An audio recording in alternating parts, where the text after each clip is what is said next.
엔비디아 와 난리 났다. 시장은 급등, 폭등. 무슨 말일까요? 일단 미국 시장에 대한 이야기입니다. 미국 시장 중에서도요. 엔비디아 반도체의 대명사라고 이야기할 수 있죠.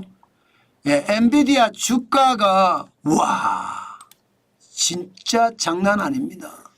한번 보세요.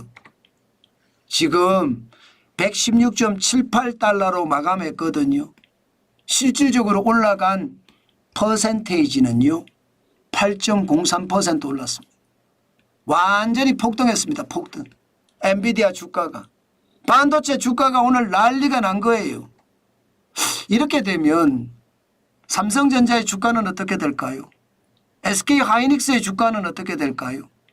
적게 올라간 것이 아니라 8.68%가 올라갔으니까 아마 영향을 받지 않을까 저는 그런 생각도 합니다. 당연히 말입니다. 필라델피아 반도체 지수도 지금 굉장히 많이 올라갔어요. 필라델피아 반도체 지수도. 지금 보시면 필라델피아 반도체 지수거든요. 이것도 만만치 않게 올라갔다는 뜻이에요. 예, 그만큼 말입니다. 필라델피아 반도체 지수까지 올라갔으니 4.90%만 적게 올라간 게 아니잖아요. 4,910.17 기록했으니까 4.90%. 그러면 SK나 아무래도 SK하이닉스나 삼성전자나 영향을 받을 겁니다. 오늘 그만큼 시장에 분명히 영향을 받을 거예요. 그럼 왜 이렇게 엔비디아 주가가 올라갔을까? 또 필라델피아 반도체 지수가 올라갔을까? 우리가 생각해 볼 필요가 있잖아요. 뭐 핵심은 여러분도 알고 계시는 것처럼 오늘 발표된 소비자 물가 지표입니다. 굉장히 많이 떨어졌어요. 예, 8월에 2.5%까지 떨어졌어요. 지난 7월에 소비자 물가 지수가 2.9%였거든요. 게다가 5월엔 3.3%, 3월엔 3.5%인데 3월에 비해서 7월에 1%포인트나 떨어졌습니다. 와, 진짜 많이 떨어졌죠. 물론 그런 소비자 물가는 별로 안 떨어졌습니다. 그런 소비자 물가는 3.2%니까 별로 안 떨어졌어요. 그렇지만 3월에 3.9%에 비하면 3.2% 많이 떨어진 겁니다. 중요한 것은 이렇게 떨어졌다. 물가가 잡혔다. 이렇게 생각을 하니까 시장은 환호한 겁니다. 그래서 엔비디아가 난리가 났다는 뜻입니다. 엔비디아가 난리가 나면 나스닥은요. 당연히 난리 나죠. 2.17% 급등했습니다. 굉장히 많이 올라갔죠. 급등이라는 말이 쉽게 나오는 말이 아니지 않습니까? 그런데 급등이라는 말까지 나올 정도면 지금 나스닥이 굉장히 많이 올라갔다는 거예요. 기술주 중심의 나스닥이 장난이 아니게 올라갔습니다. 또한 말입니다. 대형주 중심의 S&P 500도 1.07% 올라갔습니다. 58.61 5,554.13으로 마감했습니다. 또 이러다가 사상 최고치 말이 나오는 것은 아닌가 그렇게 생각할 정도입니다. 마찬가지로 블루칩 중심의 다우산업지수도 올라갔습니다. 0.31% 올라갔습니다. 124.75를 기록을 했어요. 4861.71까지 올라갔으니까 야, 시장 진짜 장난이 아니네 이렇게 생각할 수 있을 겁니다. 뭐 당연히 말입니다. 이렇게 되니까 필라델피아 반도체 지수도 올라가고 당연히 말입니다. 예, 엔비디아도 폭등했다 이렇게 이야기할 수 있습니다. 애플이요? 애플은요 많이 올라가지는 못했어요. 많이 올라가지는 못했지만 1.16% 올라서 222.56을 기록을 했거든요. 마찬가지로 테슬라는요 이것도 생각했던 것보다는 조금 달랐습니다. 0.9%밖에 못 올랐습니다. 228.20으로 마감했습니다. 전체적으로는 지금 반도체가 엄청나게 올랐다 이렇게 이야기할 수 있나요? 맞습니다.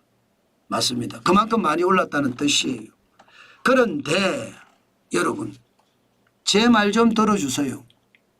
그런데 이게 저는 생각했던 것보다가 시장을 좀 다르게 봅니다. 어떻게 다르게 보느냐. 여러분 미국의 소비자 물가 지수가 지금 3월에 3.5%에서 8월에 2.5%까지 떨어졌잖아요. 이건 말입니다. 단순하게 볼 일이 저는 아니라고 생각합니다. 단순하게 볼 일이. 왜 단순하게 볼 일이 아니냐 이렇게 생각을 하나 하면 너무 갑자기 많이 떨어졌어요. 7월에 2.9%가 8월에 2.5%로 떨어졌거든요. 그 사이에 뭐 크게 일어난 일이 없습니다. 크게 이벤트가 없었다는 뜻이. 저는 이게 침체의 기운이 있는 것은 아닌가. 저는 그런 생각합니다. 그런 생각이에요. 게다가요. 근원 소비자 물가는 덜 떨어졌거든요. 3.2%. 근원 소비자 물가라는 게 일반적으로 계절적인 이슈가 강한 농산물 빼고요. 예, 또 일시적인 이슈가 강한 유가 뺍니다. 나머지 갖고 계산한 건 안 떨어졌어요. 안 떨어졌어요. 그러면 여러분 어떤 느낌이 드느냐. 여러분도 아마 순간적으로 아마 느낌이 좀 오실 거예요. 이게 소비자 물가가 너무 많이 떨어지면서 침체, 저성장이라는 이야기잖아요. 저성장. 게다가 그는 소비자 물가는 안 떨어져요. 고물가라는 이야기가 되나요? 두 개를 합치면요. 저성장의 고물가 어디서 많이 들어본 얘기죠. 저성장의 고물가는 스태그플레이션. 저는 스태그플레이션의 위험이 있다고 보는 겁니다. 게다가 제가 스태그플레이션의 위험이 있다고 보는 이유가 지금 근원 소비자 물가는 전년 대비해서는 3.2% 늘었지만 전월 대비해서도 올랐거든요. 0.3% 올랐습니다. 0.3% 전월 대비하면. 마찬가지로 이게 소비자 물가 이것도 2.5%인데 전월 대비해 보면 0.2% 올랐습니다. 우리가 침체가 분명히 있다고도 봐야 되고요. 그 침체 안에서 뭔가 물가가 올라가는 그런 기운이 있는 것은 아닌가. 이것도 반드시 생각해야 된다는 뜻입니다. 다시 말해서 저성장의 고물가, 스태그플레이션의 위험 저는 약간은 느껴진다. 그렇게 여러분에게 말씀드리고 싶습니다. 그만큼 말입니다. 투자는 진짜 조심하셔야 된다는 뜻이에요. 오늘 아마 저도 고민하면서 투자에 대한 생각을 할 텐데 진짜 시장을 잘 봐야 되겠다. 자칫 잘못 보면 오히려 시장을 더 망칠 수도 있겠구나. 제 투자 포트폴리오를 더 망칠 수도 있겠구나. 저는 이런 생각도 하거든요. 그래서 조심하고 또 조심하시라는 말씀 오늘도 강조해서 드립니다.